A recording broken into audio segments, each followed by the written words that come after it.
All right. Hello, everyone, and welcome to the Ag Policy Forum. We appreciate you joining us today for this educational event.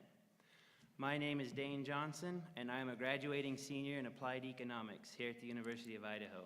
I'll be your host for today's forum. This event is brought to you by the students of the Food and Agricultural Business Club here at the University of Idaho.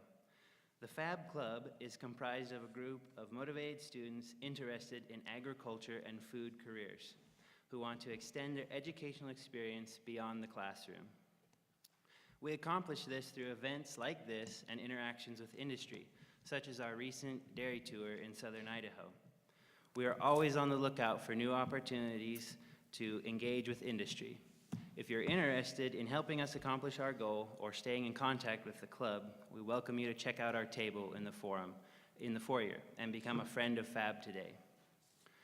Our intent for this forum is to have a discussion on current and future issues that agriculture and food industries face in Idaho. As students, our goal is to better understand the policy arena as it pertains to agriculture and food, both now and in the future. In developing ideas for this topic, we decided that hearing from a couple key players involved in state politics would help us look at the issues of interest. Before we get started with the discussion, I have a couple of housekeeping items. First, we'll be taking questions from you, the audience. To maintain the flow and focus of our discussion, we'll have you submit your questions by writing them on a card. You should have received a question card when you entered the auditorium. We encourage you to keep your inquiry focused on ag-related issues. Once you have written down your question, please give your card to one of our club members who will be collecting them. We'll do our best to get to as many questions as possible in our allotted time. Also, please note that we are live streaming this event today. We appreciate everyone's efforts to keep disturbances at a minimum. In addition, we ask that you please silence your cell phones now. Our ag discussion today is intended to be an exchange of ideas. As this is a discussion and not a debate, we have asked the speakers to limit their remarks to the question at hand in sharing their ideas with us. We will be giving our guests up to 5 minutes to introduce themselves and share opening remarks. I will then proceed to ask the first question to Dr. Tommy Ahlquist, who won the coin toss just now, and he will have about 3 minutes to address the question. After his time is up, Lieutenant Governor Brad Little will have 3 minutes to share his thoughts on the same question. The order of response will alternate with each question. At the end, each guest will receive 3 minutes for closing remarks. At the conclusion of our discussion, there will be an opportunity for you to meet our guests at the front of the auditorium. With our ground rules established, I would like to welcome our guests. Ladies and gentlemen, please help me in welcoming Dr. Tommy Ahlquist and Lieutenant Governor Brad Little.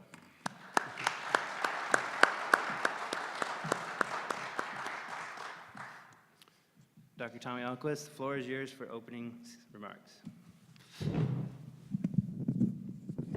I think we'll be sitting a lot, and we just got out of a long 2.5-hour meeting, so maybe I'll stand up for this. Thank you so much for coming here and for your interest. This is a big election coming up. It's just a few weeks away now, May 15th, and this election is really about the future of Idaho. And we have a bright future, a very, very bright future. I can tell you a little bit about me just quickly. I grew up on a small farm in Utah, moved to Idaho in the 80s to play college basketball, became an ER doctor, came back and practiced medicine for 18 years. I've seen over 40,000 patients in emergency rooms around the state of Idaho. And there's nothing like taking care of a patient one-on-one. I loved my career in medicine. The business of medicine changed quite a bit in 25 years, and it's something that we absolutely need help with, every family and every business in Idaho.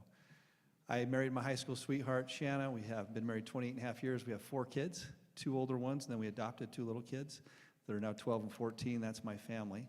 Consider myself more of a small businessman. I've opened and run many, many businesses and understand what it's like to create. Is it 5 minutes?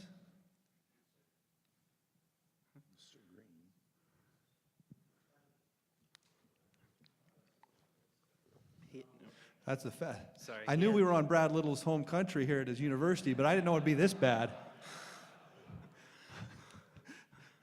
I'll be quick, but I think that was probably just a couple. I am excited because this election now for us If you look at the heritage we build on, and agriculture is our past, it's our present, and our future. There's a lot of changes and challenges that have come its way, but if we focus on our values and our heritage, the things that make us great as a state, those family values, the ability to take risk and work hard, the things that make us great as a state, and we build upon them with new ideas and a fresh approach, I promise you we can build an even better Idaho for our kids and for the generations to come. But I think it's time for some new ideas. I look at education, I look at healthcare, I look at small business, I look at the things that matter to me and my family. It's time for bottom-up leadership in this state where I represent you. I work every day for you and for the families of Idaho. I think we've had a long time of the same thing, and I can't wait to get in and actually bring real-world solutions with a real-world record into government and improve some of the things that matter to us going forward. Agriculture will be part of that future. I can't wait to discuss it today with you and really appreciate your invitation and look forward to a great discussion today. Thank you.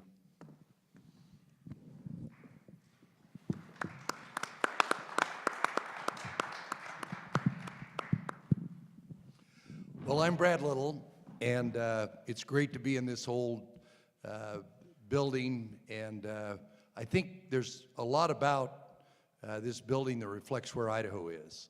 You know, this is the iconic building on campus, but right next to it, the two buildings adjacent to it are the, well, I guess I'm telling my age, the new the business college, the Albertsons Business College, and then the brand new education college.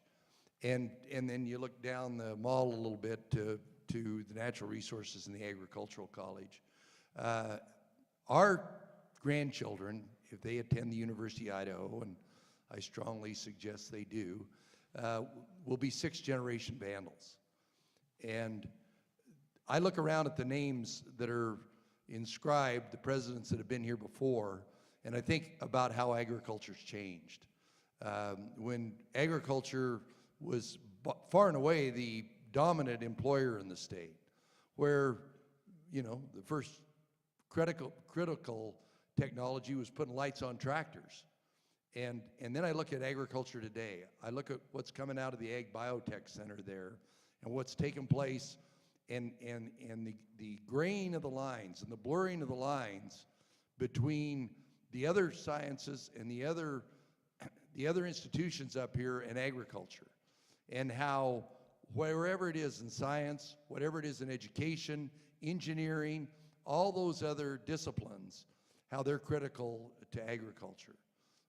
1 in 7 people in Idaho, their job has a nexus to agriculture. But agriculture is radically different from what it was when some of these earlier people and when my ancestors were here. It's very important to us to be on the cutting edge in Idaho. We have an incredible disadvantage.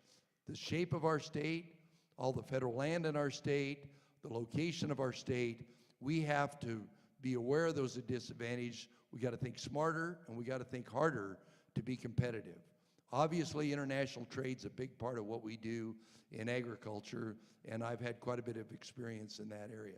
I'm delighted to be here on campus. It brings back fond memories, and as a farmer and a rancher, it's great to be here and be talking to my old college, so I look forward to your questions.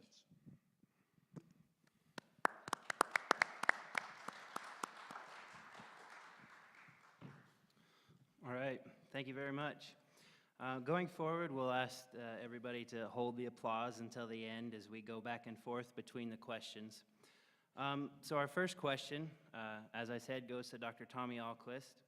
Dr. Ahlquist, at the University of Idaho, we as students are privileged to participate in many collaborative research efforts with industry throughout the state, including the Rock Creek Ranch near Haley and the Nancy M. Cummings Research Center near Carmen. Along with that, the Center for Agriculture, Food, and the Environment, CAFE for short, in southern Idaho is forthcoming. These mutually beneficial relationships between our land-grant universities and the ag industry are the envy of other countries. What are your thoughts on these collaborative efforts, and what can be done to help foster these endeavors in the future? Thank you. Well, first of all, I applaud you for what you're doing. It's exactly what we need in Idaho and the United States of America.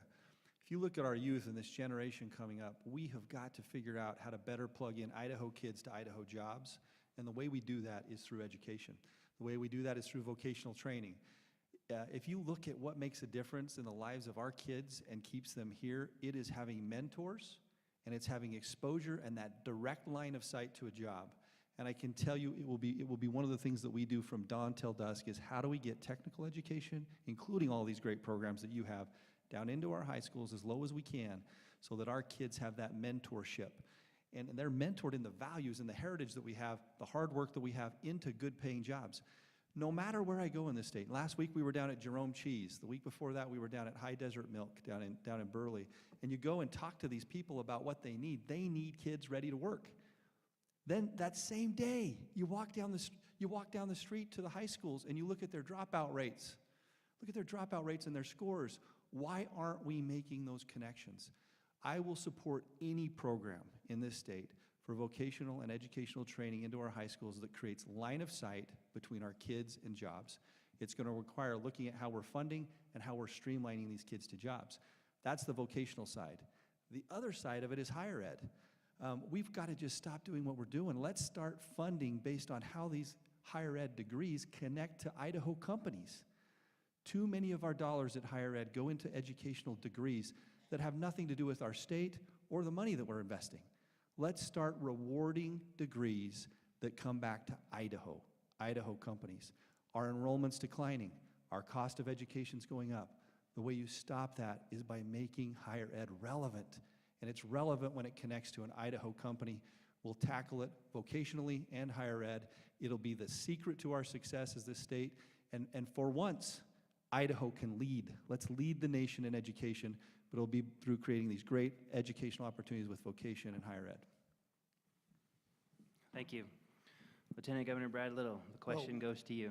Well, Dane, obviously both Rock Creek and Cummings are close to my heart because the goal of those two facilities is to make it to where the livestock industry, particularly cattle industry, my industry, is more sustainable.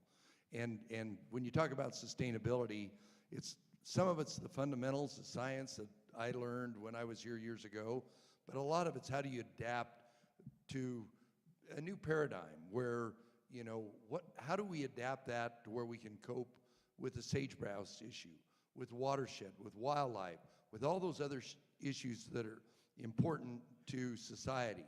And those two institutions are two of the ones that are doing cutting-edge world research on protecting the sustainability of the livestock industry. You talked about CAFE. We got a ways to go there, but I was actually talking to Dr. Staben about it yesterday or day before. And a lot of the things that are taking place in the Magic Valley are going to require a more sustainable model in the dairy industry. And that's what the vision is of that institution, that we protect our water, not only the quality of it, but the quantity of it, that we have sustainable models to where that disadvantage we have here being in Idaho, which is a long way from our ultimate consumer, that we can add value to those products and we can sustain, from a sustainability standpoint, we can produce those commodities which are a huge part of our Idaho economy. And so I applaud the university for the institutions they've got. One of my favorite sayings is change is inevitable. Adaptation and survival are optional. Those areas are where we're going to adapt to change and not only survive, but thrive going into the future. Thank you. This next question goes to you first, Lieutenant Governor Little. Many of Idaho's farmers and ranchers rely on the state's reservoirs and aquifers to supply their crops and livestock with water. A popular quote in the West suggests that whiskey is for drinking and water is for fighting. With that attitude in mind, how should the next governor address the shrinking aquifer levels in the state, and what should be done to ensure Idaho's farmers and ranchers have a sustainable flow of surface water? Well, we're doing some of it. Matter of fact, when you talked about declining aquifer, and we, as politicians and state agency people tend to do, we like to take credit for everything, but God had a pretty good hand on what took place last year. But even without that, we finally knuckled down and came to an agreement where we're addressing the decline in the Snake River Plain aquifer. What we've done through recharge, and for a long time, recharge was kind of a theory that was out there in the water world. But now we know, we've seen the results. The model that we use to measure the difference between surface water and groundwater is getting better and better every year. A lot of it's because of the science that's come out of this institution right here behind me, and a lot of that work has taken place because of the scientists that have been domiciled up here on this campus.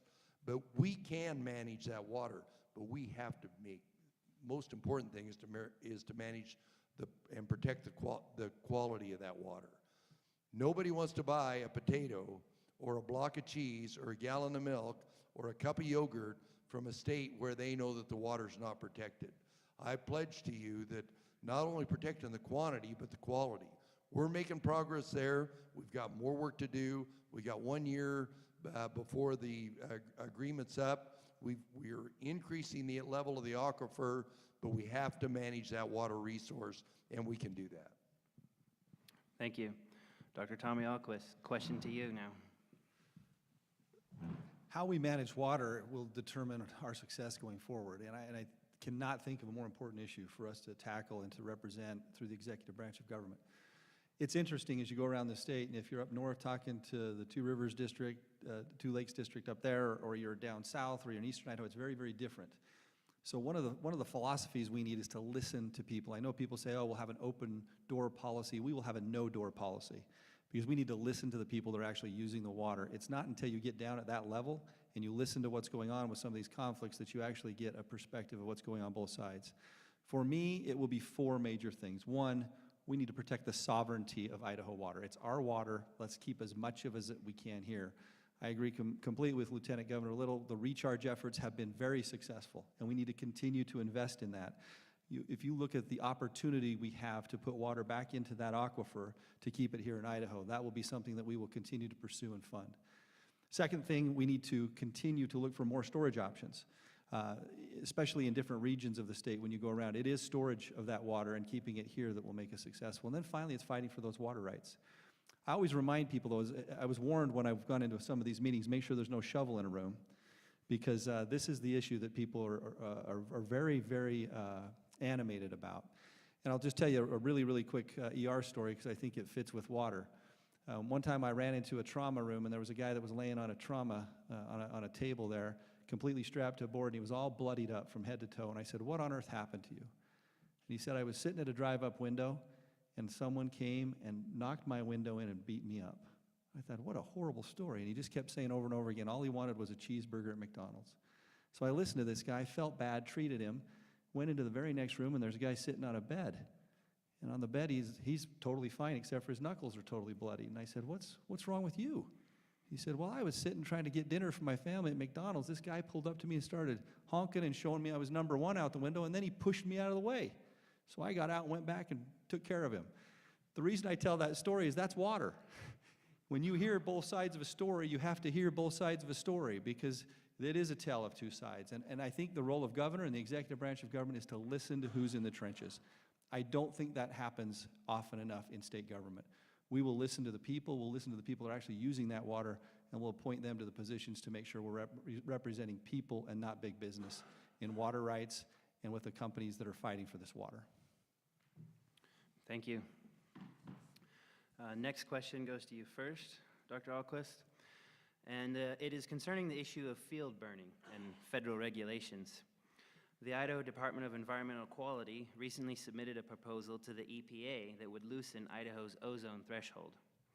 The proposal is meant to avoid a large reduction in the number of allowable burn days for farmers, but must first be approved by the EPA. What role can the governor play in relation to the DEQ's interactions with the EPA? Well, first of all, thank heavens that we have someone in Washington, D.C. that's going to work with us now. and I'm very optimistic about what will come back from the request that's been made. I think this is also a great example of how the state, with the DEQ, can work with itself to say, how do we help improve our position? And I think the most important thing here, we need to fight for our rights and the overreach and overregulation that will continue to come. And this is just one of those fights. But I think the bottom line on this one is that the data shows that if we increase that to 90%, we're still okay. We're still not violating anything. So I don't see any problems that are coming our way. I think that this will come back in our favor on this issue. But it does raise the next question. What's the next issue? EPA is not going away. Regulation's not going away. When you sit and walk ditch banks with farmers around this state, they know what regulation is because they live it every single day, and it will continue to flood into our state.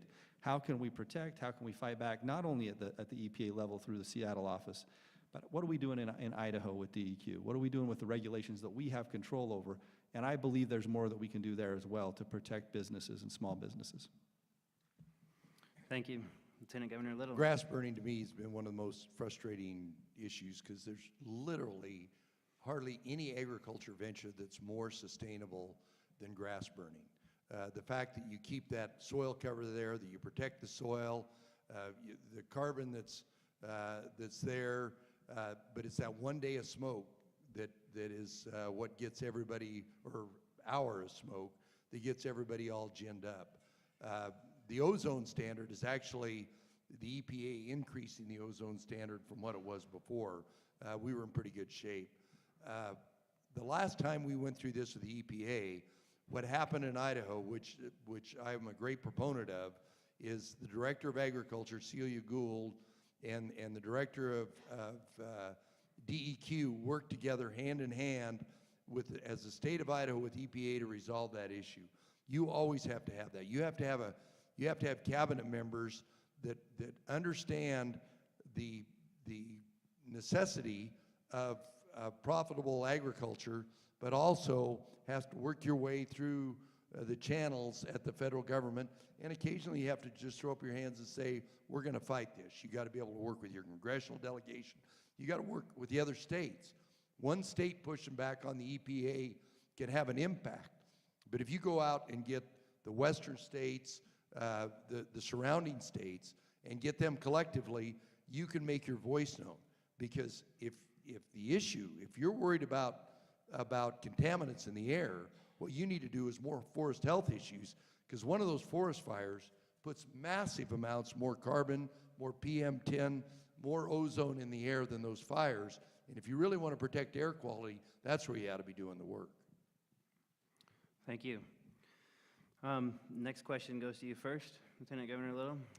During the current legislative session, 2 bills have been introduced that would reauthorize the state's Wolf Depredation Control Board beyond its 2019 sunset date. Should Idaho's next governor continue these programs, and what else can be done to protect farmers and ranchers while also preserving Idaho's great land and nature? Well, I've been at the point of the spear on the wolf issue ever since it became an issue in Idaho. I've spent a lot of time on this issue. I don't like the fact that we have to take money from the taxpayers of the state of Idaho to manage these wolves that we didn't want, that the federal government foisted on us. It just is contrary to my nature. But the fact that it happened, what we're doing now in conjunction with the Idaho Fish and Game is we're managing that invasive species. That's not even an indigenous species of wolves to Idaho. It was actually a crossbred between Alberta wolves and British Columbia wolves. But they've been very successful here. We have them at our ranch every year, lots of them. And we are doing a pretty darn good job of managing them. But it's still very disconcerting if you're a rancher at Chalice or Mackey or Garden Valley or Council or up in this area where your whole livelihood is turned upside down, let alone if you're a sportsman, and every year the state takes $1 out of your tag to go buy wolf habitat, and then a pack of wolves goes in there and moves the game off of that precious wolf habitat. Those two bills address managing the wolves, and we're going to have to manage the wolves. Part of it is the fact that we've got an Office of Species Conservation that works hand in glove with the Fish and Game to make sure that we maintain over that level to where it doesn't get thrown back into federal control. I don't think it's a big threat under this administration, but it might be in the future. I'm a proponent of both those, but it still kind of irritates me we have to do it. But we have to. It's the only fair thing to do for those people that have had that hardship foisted upon them. Thank you. Dr. Ahlquist, to you. Yeah, I think the program is a great example of a public-private partnership where monies are coming together to fight against something that makes a big difference to the businesses of Idaho, and so I really support that. I think the current bill is going through, the one that will actually be signed, will probably give another year before it sunsets. So I think it will be important for the next governor to continue the funding. I'm not sure exactly the amount of funding. It is taxpayer dollars that are going to this, so we'll look, trust me, we'll look at everything line item by line item to make sure that we're spending taxpayer money the way it should be with transparency. But I think that the program's worked very, very well, and we'll absolutely continue it as governor and then fund it with what we think is appropriate, listening to the people that are actually using the program, which has been working very well in our state. Thank you. Next question goes to you first, Dr. Ahlquist.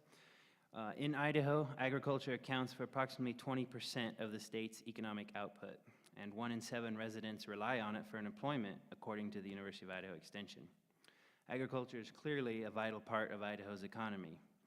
As the chief executive officer, the next governor will be making decisions that affect one of Idaho's biggest industries. What industry experiences do you have, and what would be your policy to ensure Idaho's agriculture continues to be strong?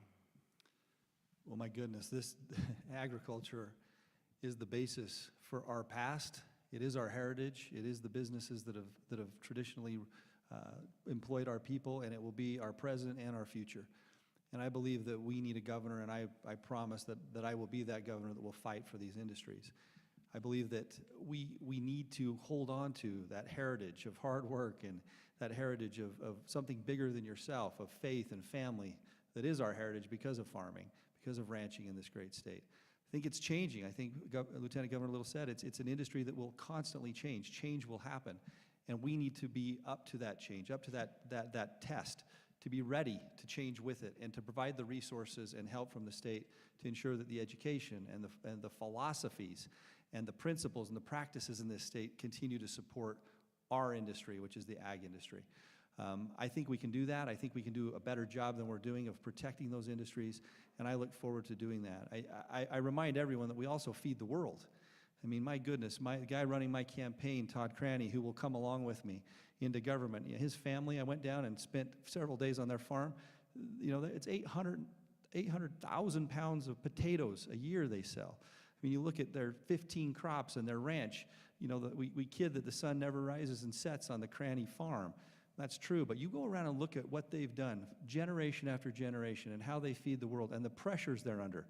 I think that understanding that you take risk, that you risk everything, you take out loans, it's your entire livelihood, it's a way of life.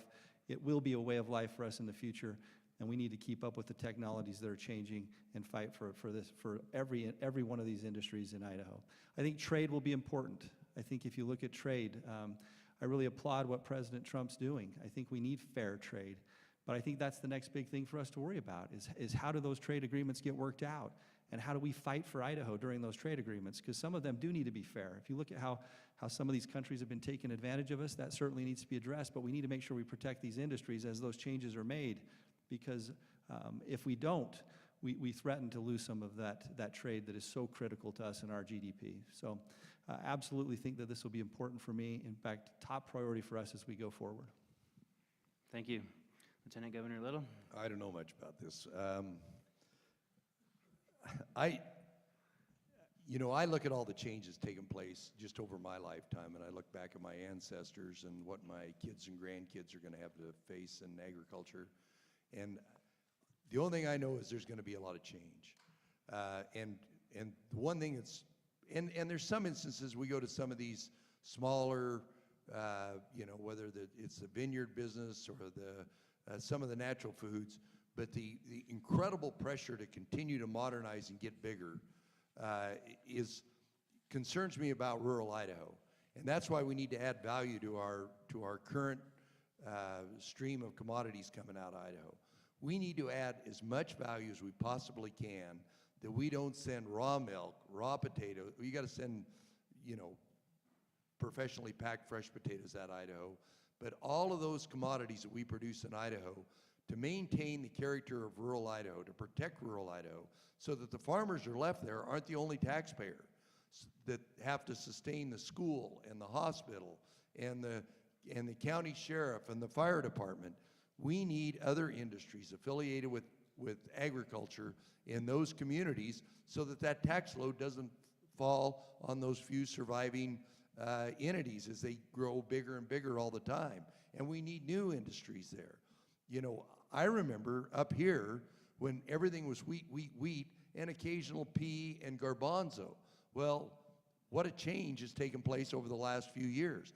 I remember being up here when no-till farming was a communist plot, when they were just starting about it. If you couldn't put a mow-board plow in the ground, and look what we've done. Look what technology's done at protecting this critical Palouse up here. These are the best farmers in the world, but they get bigger, their combines get bigger, their trucks get bigger. My mother-in-law, that's what she did in high school and college, was drive a bobtail short truck into the granary right out here. And we have got to supplant those jobs that will inevitably be done as technology supplants them. There's an outfit in Coeur d'Alene that's building a whole new line of robot tractors. Well, we're going to bigger and bigger tractors and combines. Pretty soon, if we have robots, there's another wave of job displacement that's going to take place. We want to develop that technology right here on this campus. Thank you. At this time, I think we have some audience questions.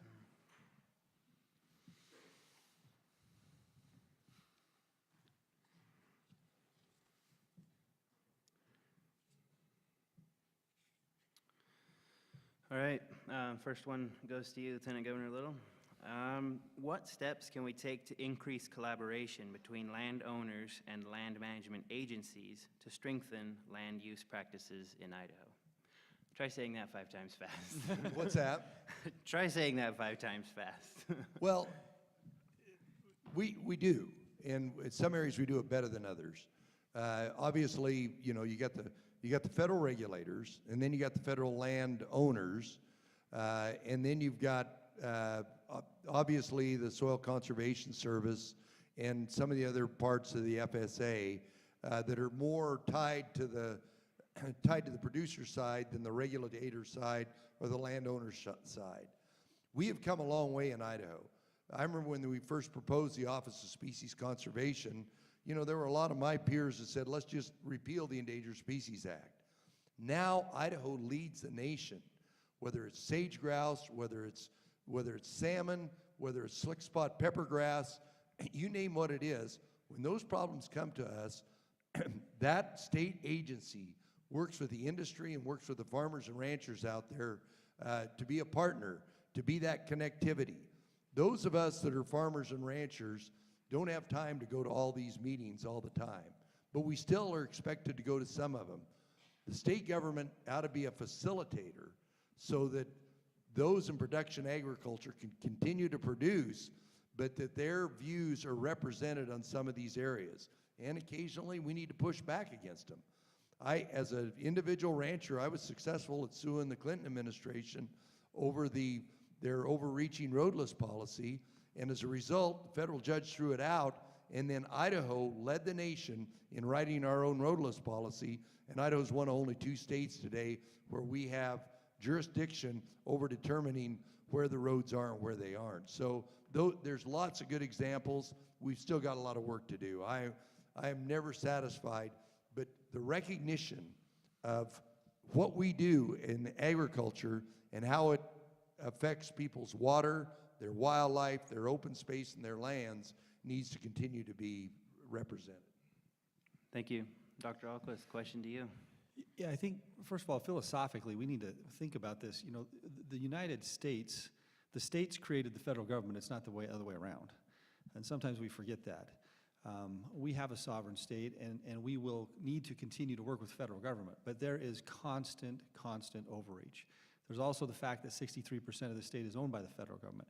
It will be critical for us to consistently show with data, which we have, that Idahoans, our farmers, our ranchers, our people are better stewards of that land than a bureaucrat in Washington, D.C. This will not go away. It's probably going to only get worse. We're going to need to continue to be vigilant about how we push back on federal regulations and how we use that land. We show over and over again, every study you ever look at or read, the people you talk to, the users of the land, we do a better job being stewards of our land. Second, very important issue is I love how we always blame the federal government. That's pretty easy, but our state government can do a better job of listening to locals all over this state on state regulations on those same lands. So it's going to be a constant need for us to continue to work together, to have shared use agreements, and to do things where we collaborate together, but remembering the underlying policies of Idaho's sovereignty and our ability to push back, and then allow decisions to be local. The closer the giver is to the receiver, the better, and that works very well in almost everything we talk about. That's how we should look at every one of these regulations at the state level, down to our local jurisdictions, is listen, that open door, no door policy, where you come in and we appoint people that are actually users. No more good old boy system, no more who's in the line the longest, who's the best friend of who. Let's get people on these boards and commissions around the state that are users, that are actually in the trenches. Let's get them where they need to be, and let's represent people and put people over politics for once and for all across this good state. Thank you. This next question is from one of our live viewers on our live streaming. What is the answer for addressing Idaho's reliance on a foreign-born labor force in agriculture? Obviously, this ties in pretty close with the immigration issue, and that's been pretty big lately in the country. Dr. Ahlquist, it goes to you first. Yeah, for me, I mean, I think, again, let's talk about principles here. So I trained in Tucson, Arizona. And when you go through your medical training, by the time you hit residency, you're so poor, you'll do anything for $1. I mean, we had a kid, we were just eating top ramen noodles, and the first time they told me that I could go work in an ER for 24 hours and get $50 an hour, I thought, I've died and gone to heaven. I worked in Nogales, Arizona, on the border for 24-hour shifts. And if any of you think we don't have a border problem, you should spend one day with me. It is the most porous thing you've ever seen, and it's not right. People dump across our borders, and it's two problems. One is security, absolutely, but two, it's just not right. It has nothing to do with compassion. We took care of those patients in the ER. We took care of them all the time, but it's not right. We need to fix our borders. I do not know why we haven't held our federal government accountable for this. My goodness, third world countries have had border control for decades, yet we can't get that right. Let's fix our border, and I think President Trump will. Second thing is we need a worker program, another federal failure. Why don't we have a worker program that works? We need to figure that out. But lastly, we have industries, especially in our farming, dairy, and ranching, where we have people here that are dependent on foreign workers. So let's fix the borders, let's get a worker program, and let's deal with the people that are here and protect our industry and our people. This will be tricky in Idaho because we're one of the, in medicine, you have a symptom of a disease. The disease is a horrific failure at a federal level for decades. And the symptom is we have an immigration problem and a labor problem. We need to figure that out, and it'll be one of the issues of our time. But we got to do it where we hold the federal government accountable and then protect our businesses here for the labor that's needed. Thank you. Lieutenant Governor Little, to you. Well, in the Constitution, immigration's plainly one of the enumerated things that the federal government's required to do. When I was in the sheep business, we were participating in the H-2A program that worked pretty good. Worked better at other times, it did other, but we'd bring either, for a while they were Basque and then they were Peruvian, and we'd bring them in. We paid their way, provided them health insurance, provided them a place to stay, literally did everything for them, and they went home. They went home on a cycle of 3 years. There's a program that works now for the irrigators, but in Idaho, the people that are the most in the toughest situation are the dairy industry that needs full-time help, and the only program that's available for them is a part-time program. They need to fix that. We absolutely have to secure the border. There's 2 or 3 things that we can do there. I agree with Tommy on this one. This is the role of the federal government. Congress has got to quit being political about it and resolve it.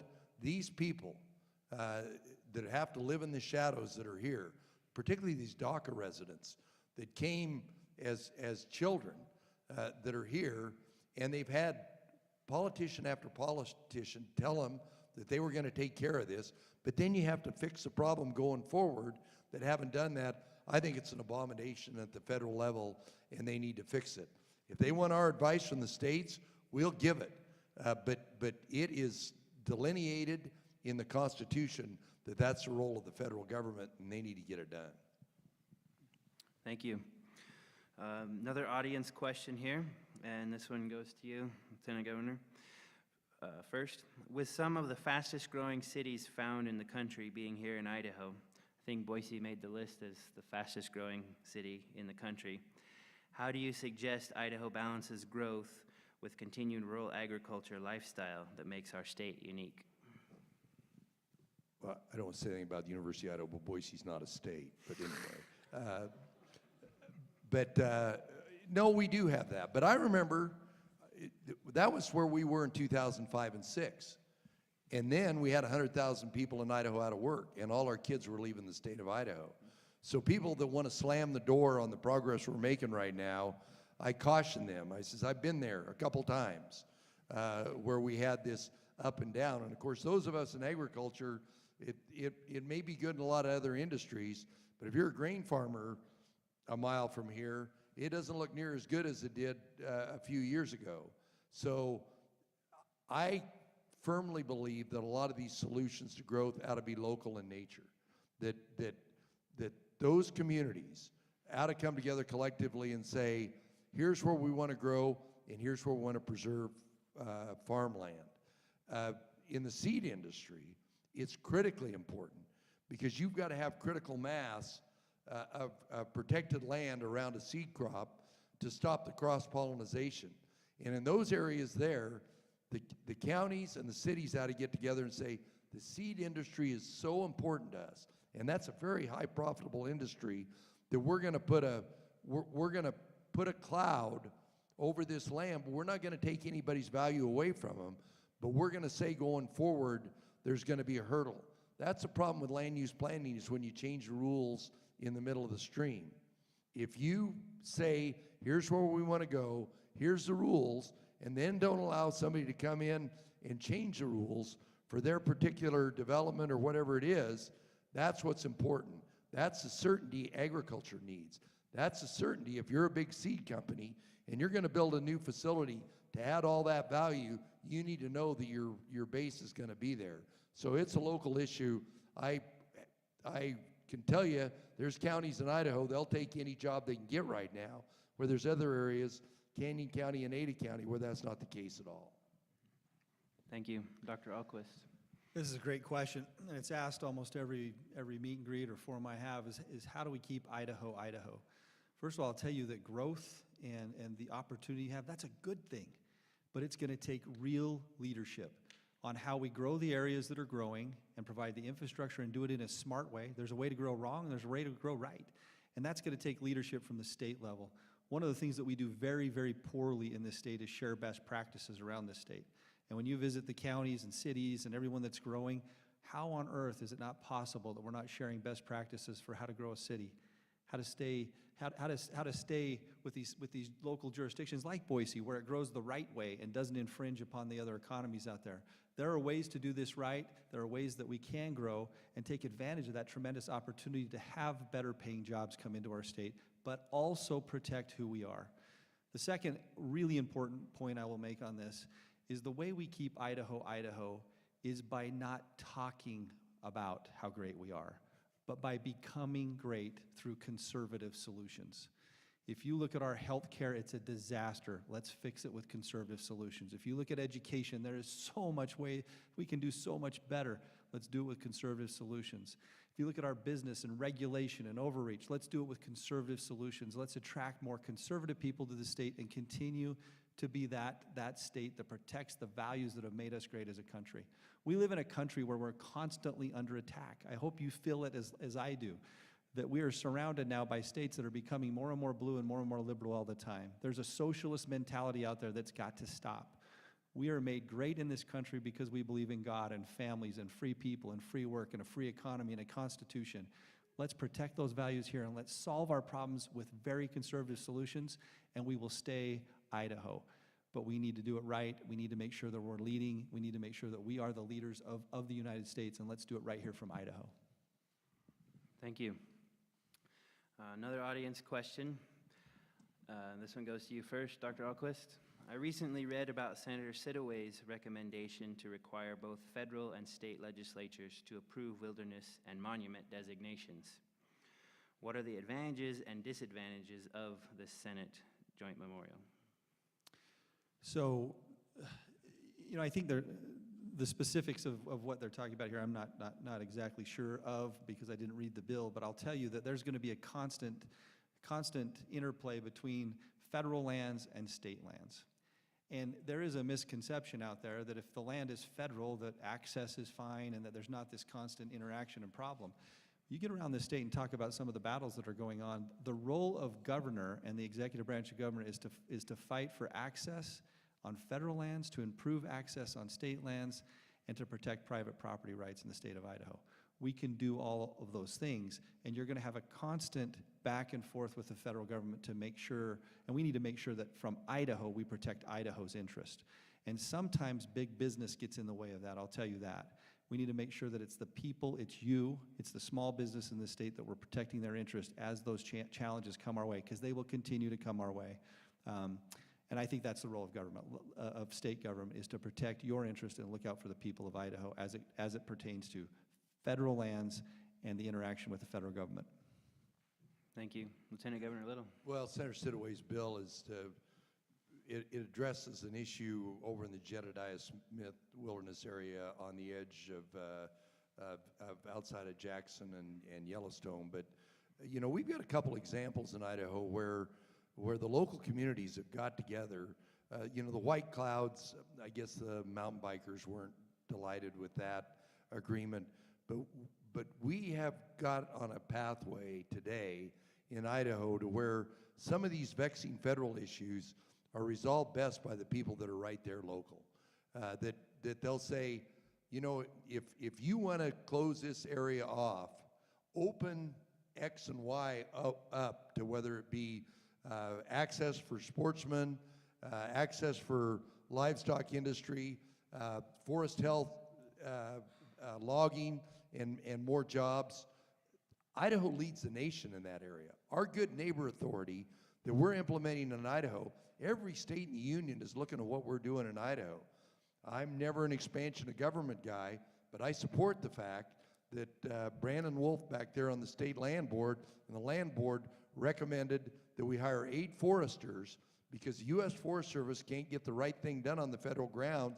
The state of Idaho raised their hand and said, we'll do it.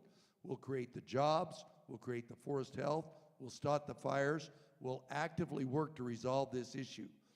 We have example after example in Idaho where the other states are looking at us, whether it be management of endangered species, management of wildlife, management of this timberlands, where we're doing the right thing, and we've got more to do, but we're a pretty good example in Idaho. I don't know that Jeff's bill is a solution to everywhere.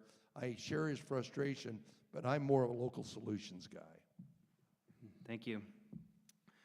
Continuing on with audience questions here. Next one goes to you first, Lieutenant Governor Little. With recent news, court rulings, and state bills being introduced about ag security legislation, also known as ag-gag laws by opponents, what are your opinions of the recent events, court rulings, and what should Idaho do going forward? Well, I know that that bill was very controversial when it passed, and I'm a First Amendment person, but the net of that bill, when someone comes onto your property, your personal property, and sabotages you strictly for the benefit of an organization that wants to make a big case, I find that very distasteful and frankly a personal and a private property rights issue. The ruling on that legislation, if you read through all the lines on it, in essence, if it's an insidious attempt to show up at your farm, your feedlot, your whatever it is, and find one example and lie about what you're doing to get in there, misrepresent yourself, and find one little example and take it out and put it out in the national media to create a firestorm over one little bitty example of something wrong, I find that distasteful. But on the other hand, I don't disagree with the First Amendment protection that we shouldn't penalize people that go down the road and take a picture out the window of something that's going on. But the trespass part of it, I disagree with. I think where we are, we're kind of okay. What we need to see is some cases that test the law and the law that was modified by the court. I think we're kind of where we want to be. It's not perfect, but you have to do that sometimes. When you pass a law and it's interpreted one way and you lose, I will always fight to protect private property and agriculture, but I think that where we are with that is kind of okay. Thank you. Dr. Ahlquist, question to you. Yeah, I think Lieutenant Governor Little on this one just hit the nail on the head for me. I mean, spot on the personal property right, and I think that I agree with everything he said on this. Thank you.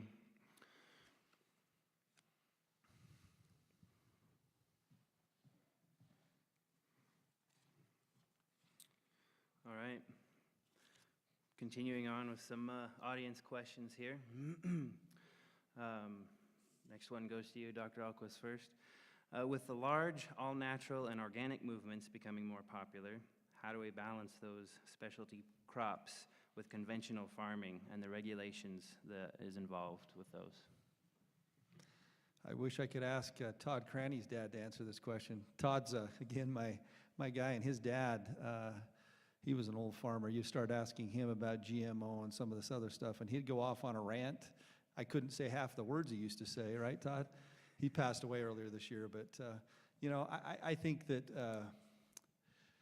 I think we listen to industry on this. I mean, I think there's a good reason why we have free markets, and I think some of this organic stuff, definitely there's a market for it. But when you actually talk to the industry about it, a lot of this is industry driven.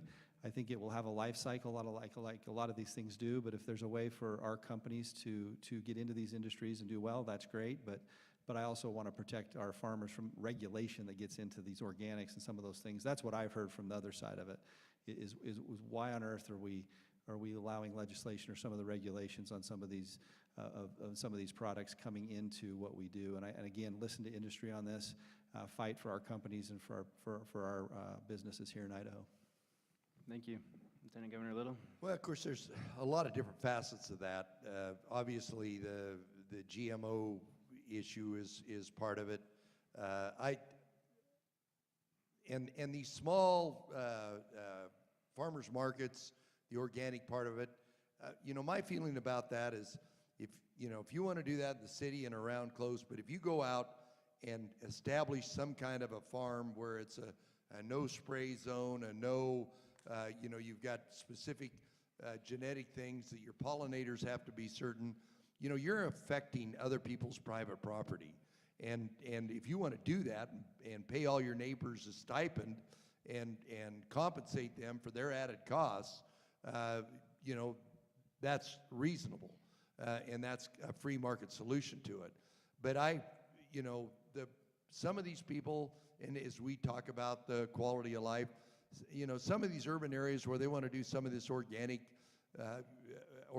farming, particularly around the areas where it's not going to have an impact, I don't have an issue with that, but I do have an issue if they go out and have a big negative impact on the other people that are providing the opportunities for their families and for their communities. So and the GMO issue, when I was up here helping raise money for the Ag Biotech Center, everybody was saying, all this GMO. Well, some of the first GMOs ever and they're the worst, were the French, and the very first varieties of cheese were GMOs. And some of these people that think they're really pure about it aren't quite as pure as they think they are. We have to feed the world. Agriculture has to feed the world. And we have to feed the world more sustainably. And I look at it and I go, if you can take a GMO product that's going to use less water, less pesticide, less herbicide, look at the sugar guys. Look at all the work that used to take place to harvest a sugar product where you had those people out thinning beets. Look at what we've done with GMOs there. That's good for society. That's good for labor. That's good for the world. And so, but we always have to be careful that in the GMO area, that we don't overreach, that we don't create, I look at it from a sustainability. If somebody makes a big mistake in the GMO area, all of agriculture will suffer. We've been very lucky so far, and I think that most of those people have got the right thing in mind right now. Thank you. Our next question is from the club again.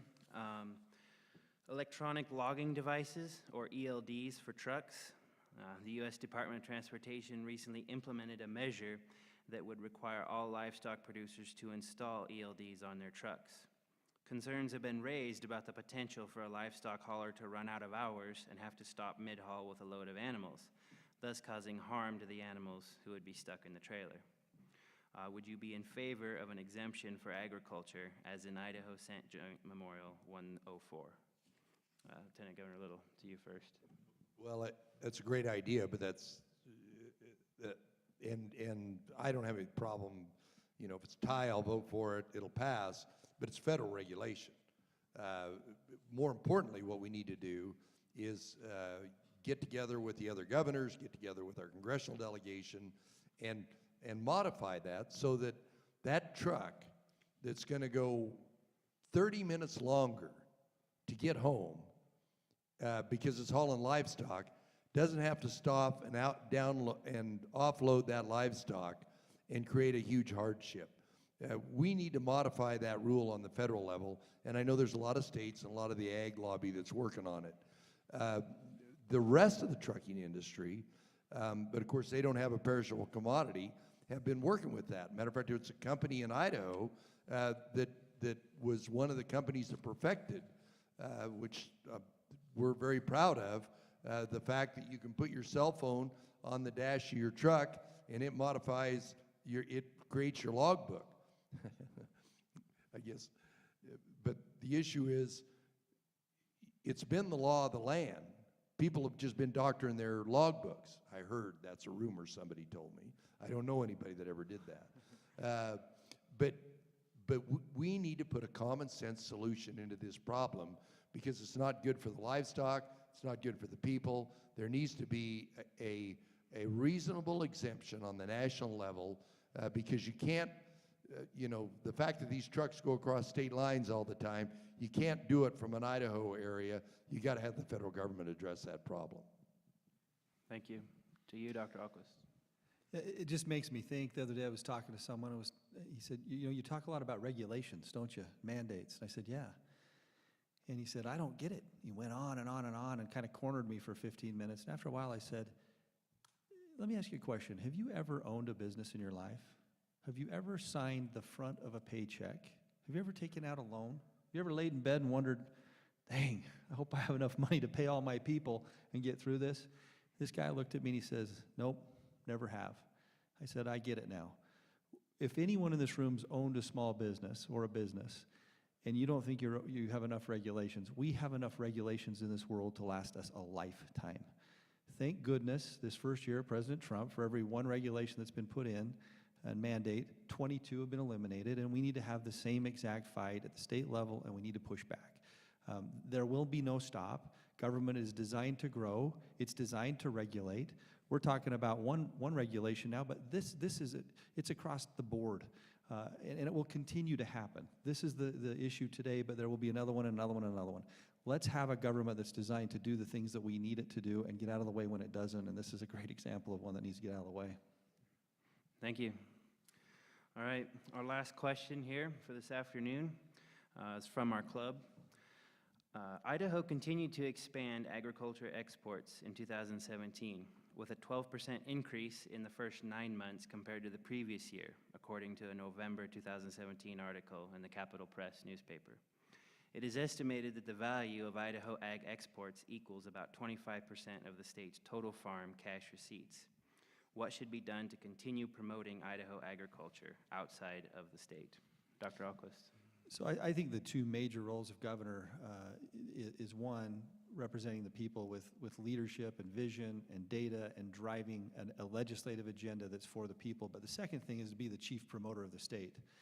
And as chief promoter, I think it's critical that we are out selling Idaho and Idaho companies and Idaho products around the world and around the United States. That will be a major role. We take care of the businesses we have. We take care of the policies that take care of those businesses that are here through the eyes of what is best for those families and those businesses, and then we promote like crazy to make sure that we're getting our products out.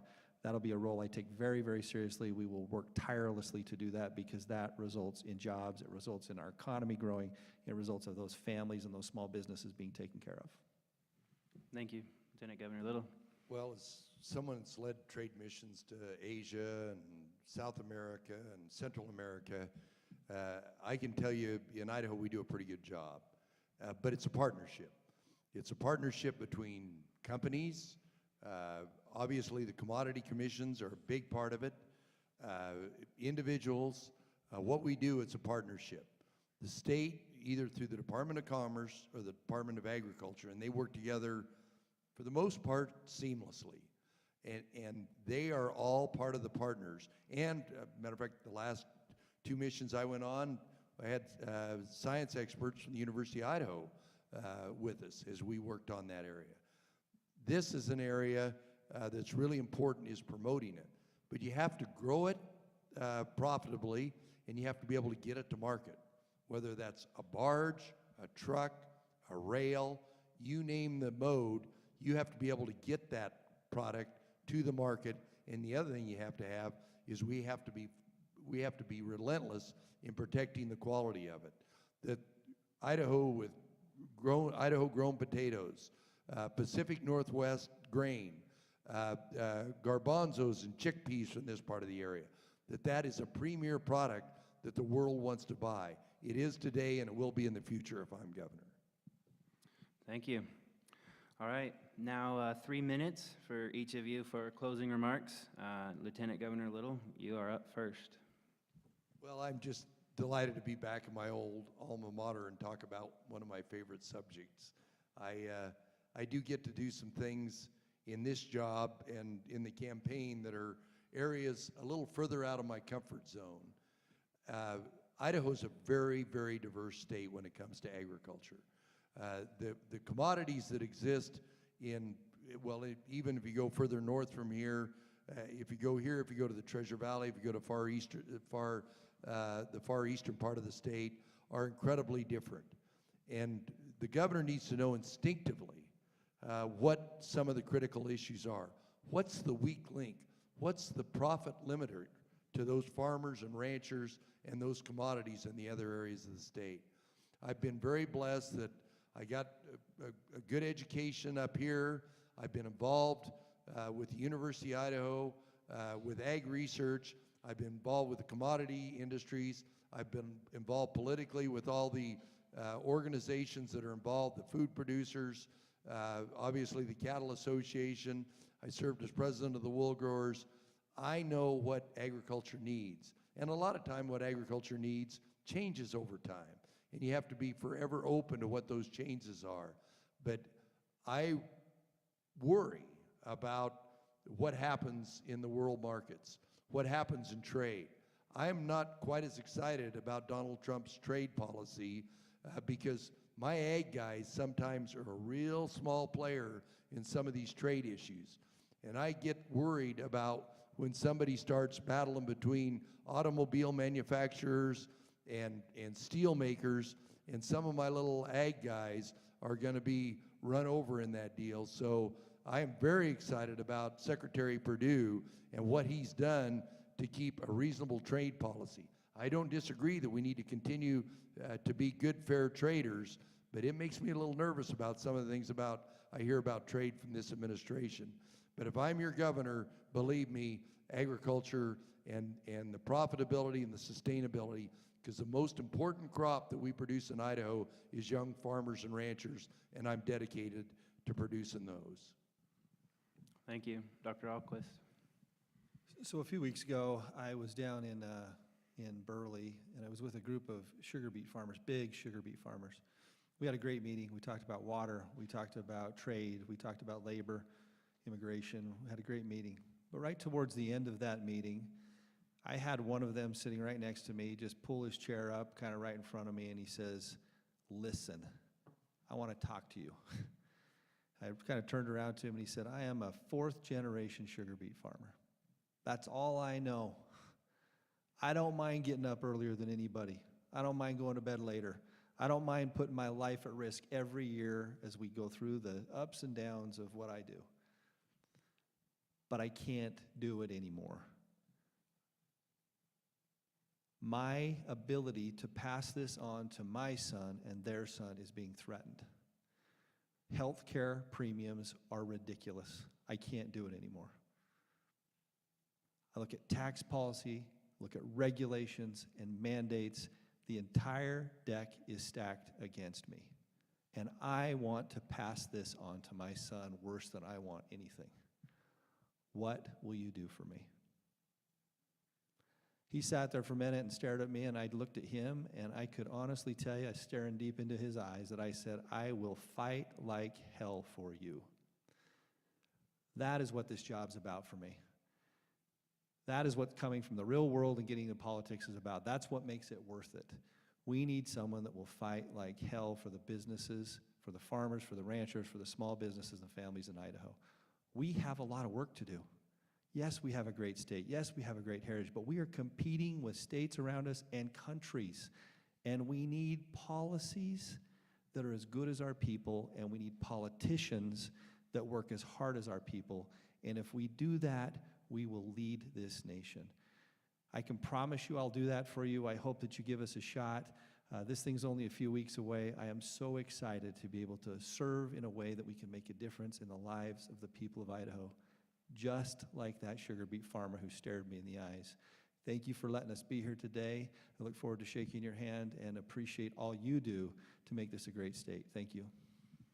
All right.